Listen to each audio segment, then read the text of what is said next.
এবারের হজ প্যাকেজ ঘোষণার মাধ্যমে হজের কার্যক্রম চূড়ান্ত পর্যায়ে রয়েছে বলে জানিয়েছেন ধর্মমন্ত্রী কাজী শাহ মোফাজ্জল হোসেন কায়কোবাদ। সেই সঙ্গে আগামী বছর হজ প্যাকেজের ব্যয় কমানোর উদ্যোগ নেওয়া হবে বলেও জানান তিনি। মঙ্গলবার 7 এপ্রিল জাতীয় সংসদের প্রথম অধিবেশনের প্রশ্নোত্তরে মন্ত্রী এসব তথ্য জানান।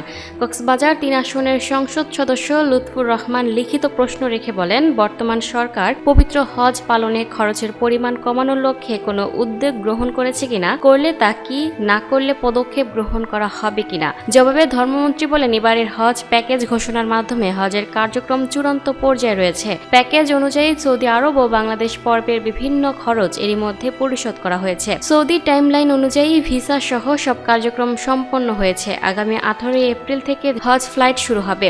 মন্ত্রী আরও জানান, 2027 সালের হজ প্যাকেজ প্রণয়ন ও ঘোষণার সময় হজ যাত্রীর সুযোগ সুবিধা ও চাহিদার ভিত্তিতে সামগ্রিক অবস্থা বিবেচনা করে হজ প্যাকেজের ব্যয় কমানোর উদ্যোগ গ্রহণ করা হবে।